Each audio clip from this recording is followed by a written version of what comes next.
मगर महंगाई की आपने एक बार। राहुल गांधी ने लोकसभा में महंगाई के मुद्दे पर मोदी सरकार पर तंज कसा था। मोदी सरकार को महंगाई के लिए दोषी करार दिया था। यहां तक कि जब सदन में राहुल गांधी बोल रहे थे तो उन्होंने पूनम महाजन पर सवाल किया और कहा कि उन्हें तो दाम भी पता नहीं होगा। सुनिए राहुल के सदन के बयान का वो हिस्सा जिसमें पूनम महाजन पर निशाना साधा। मगर महंगाई की आपने एक बार बात नहीं की, दाल की आपने एक बार बात नहीं की, आलू की आपने एक बार बात नहीं की, टमाटर की आपने एक बार बात नहीं की। मगर यह मुद्दा हमारी जनता के सामने सबसे बड़ा मुद्दा है। सच्चाई है कि इसके बारे में झूठे वायदे नहीं किए जा सकते। जैसे आप स्टार्टअप इंडिया के बारे में बोल सकते हो, मेक इन इंडिया के बारे में बोल सकते हो, महंगाई के बारे में आप नहीं बोल सकते हो। होता क्या है, आप तो खैर शायद मार्केट में नहीं जाती हैं, मगर होता क्या है, आमतौर से लोग मार्केट में जाते हैं। आपके लिए तो कोई जाता होगा, आपके लिए तो कोई जाता होगा, मगर आमतौर से होता क्या है, लोग मार्केट में जाते हैं, पूछते हैं, बताइए बताइए मैडम दाम क्या है, दाल का क्या दाम है, दाल का क्या दाम है। 200 रुपए दाल है, लोगे थोड़ी सी नहीं लेंगे, प्याज दे दो चले जाएंगे। अभी बताऊंगा आपको। अब बारी पूनम महाजन के जवाब देने की थी। पूनम महाजन ने इस अंदाज में जवाब दिया कि राहुल गांधी और कांग्रेस को आटे दाल का भाव तक बता दिया। सभापति महोदय, सबसे पहले मैं इसलिए धन्यवाद देना चाहती हूँ कि जिन्होंने मुझे कुछ समय पहले मैं मार्केट जाती हूँ कि नहीं ये सवाल पूछा था, मैंने सोचा वो भी अपनी कुर्सी खाली नहीं करेंगे तो उनको मैं बता सकूं कि जब 2014 में एक राष्ट्रीय ऐतिहासिक विजय भारतीय जनता पार्टी एनडीए को प्रधानमंत्री नरेंद्र मोदी जी को मिली और उनको एक ऐतिहासिक हार मिली और उसके बाद उनको अभी तक पता नहीं था, लेकिन अभी नए नए आटे दाल के भाव भी पता चलने लग गए। चलो आटे दाल के भाव तो पता चल गए। जो 2004 से लेकर 2014 तक कांग्रेस के युवा वरिष्ठ नेता ये कहते गए सभापति जी कि वो युवा हैं, वो देश के युवाओं की चिंता करते हैं, महंगाई के खिलाफ लड़ रहे हैं, लेकिन थोड़ी उन्हें जमीनी हकीकत अपने चुनाव अपने वक्त पता चलती यूपीए के वक्त, तो ये हिम्मत नहीं करते खड़े रह के कि महंगाई किसकी है और महंगाई किसकी नहीं है। आज उनकी हिम्मत की मैं दाद देती हूं कि वो यहाँ आज बैठे नहीं हैं, तो उनको हर सवाल का जवाब सीधे सीधे हम दे देते। सबसे महत्वपूर्ण बात है, उन्होंने आटे दाल के भाव के बारे में कहा। दाल तक आए और दाल तक उन्होंने ये भी कहा कि एमएसपी और मार्केट प्राइस में कुछ फर्क है। अभी आदरणीय वित्त मंत्री जी ने कहा कि एमएसपी और मार्केट प्राइस अलग होती है, उसका वित्तीय अंडरस्टैंडिंग अलग होता है। मुझे भी अचंभित हो गई, जो इतने साल से गांव गरीब जनता की, उत्तर प्रदेश से लेकर पूरे देश भर की जनता से बात करते रहते हैं। यहाँ कभी चाय पीते, कभी कलावती के घर जाते हैं, कभी गुजरात जाते हैं, कभी कहीं और, सब जगह उनका पॉलिटिकल टूरिज्म चालू रहता है। लेकिन उस पॉलिटिकल टूरिज्म में उनको ये नहीं पता चला कि आटे दाल का ये जो भाव बढ़ गया है वो 10 साल के कुकर्म के उनकी ही सरकार से बढ़ गया है। मैं ये आंकड़ों के साथ भी बता सकती हूँ अध्यक्ष सभापति महोदय कि जब हम वर्तमान के बारे में बात करते हैं,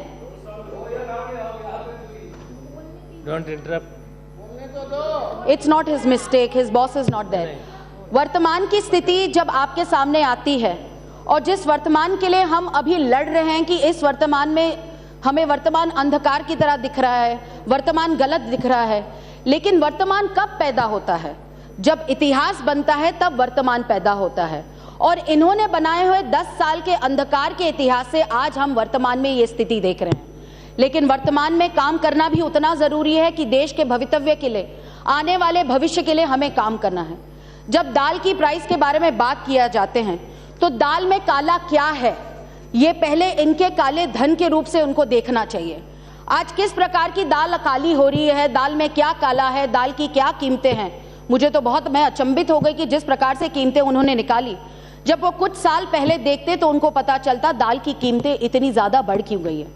हम सरकार में हैं, हम जानते हैं दाल की कीमतें बढ़े हैं, हम कोई झूठ मूठ नहीं कह रहे कि दाल की कीमतें नहीं बढ़ी नहीं है, काल्पनिक रूप से बढ़ाई जा रही है, लेकिन हमने ये किया कि जब दाल की कीमतें बढ़ती गई, जब support price minimum support price जिस रूप से बढ़ाते गए हम, क्योंकि हमारे किसानों को तकलीफ कम हो, जब दाल की प्राइस बढ़ती गई तो सबसे पहले एडवाइजरी पूरे देश भर में पीएमओ ने भेजी गई।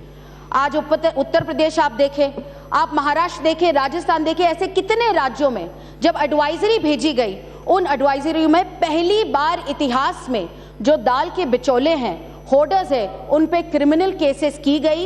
ये नरेंद्र मोदी की सरकार है और उन क्रिमिनल केसेस में से हर जगह दाल सीज की गई और वो लोगों तक पहुंचाई गई। आप हर एक प्रदेश में देख सकते हैं। जब दाल की कीमतें बढ़ी तो एक्सपोर्ट रुकाया गया, काबुली चना नहीं रुकाया गया लेकिन एक्सपोर्ट रुकाया गया। जो दालें आ रही हैं भारत में, जो भारत में दालें आ रही है उसमें पूरी तरह जीरो इंपोर्ट ड्यूटी लगाई। स्टॉक लिमिट अगस्त तक बढ़ाया गया। स्टॉक लिमिट इतने लंबे तक बढ़ाई नहीं जाती है, आदरणीय मंत्री जी यहाँ पे हैं, वो जानते हैं। तो दालों की स्टॉक लिमिट भी बढ़ाई गई। आज मोजम्बिक, मलावी हो या कोई और राष्ट्र हो जहां से हम दाल लाने की पूरी कोशिश करते हैं और पूरी तरह से। Madam, 1 minute. Yes, 1 sir. minute. I want to know the sense of the House to extend 1 hour for this discussion.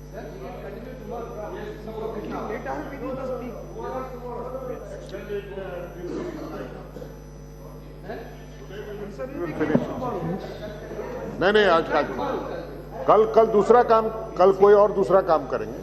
At up to 7 o'clock, then we will decide. 1 hour. करुणा जी का कंप्लेंट है कि ठीक है। ये डेफर Yes, you होता है continue. बार बार। नहीं आज करें, अभी 7 करेंगे। o'clock, then we will decide. Then you continue, madam. Sir, Mozambique, Malawi, Vietnam, जहां कहां से दालें हम ला रहे हैं, उन दालों की लाने की कोशिश पूरी तरह की जाती है।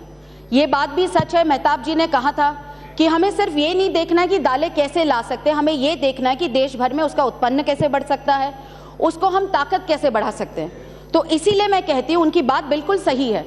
ये हमारी काम करने की स्थिति वर्तमान की है, भवितव्य का सोचा हुआ है। आज आप किसान के बारे में कहते हैं कि देश के किसान रीढ़ की हड्डी है, रीढ़ की हड्डी है, लेकिन इस रीढ़ की हड्डी को कमी हमने देखा है कि रीढ़ की हड्डी कैसे मजबूत कर सकते हैं। आज उस रीढ़ की हड्डी को मजबूत करने के लिए हमें किसानों को ताकत देनी बहुत जरूरी है। ये महंगाई कहाँ से जुड़ी हुई है? आज आप महाराष्ट्र में देखिए, इतने जोर से चिल्लानी चालू थे, महाराष्ट्र में क्या हो रहा है, महाराष्ट्र में क्या हो रहा है। महाराष्ट्र एकमेव ऐसा राज्य है गत 2 सालों से जो कांग्रेस की पदाधिकारियों ने बनाई हुई मार्केट कमेटी उन सबको बर्खास्त कर दिया है और सीधे किसान जो होता है वो सीधे लोगों को अपना माल बेचता है। तो बिचौलियों के बीच में हम जब डिमांड और सप्लाई के बीच को हम अलग कम करना चाहते हैं अंतर, जिससे हम बिचौलिया और इन लोगों की तकलीफ ना हो।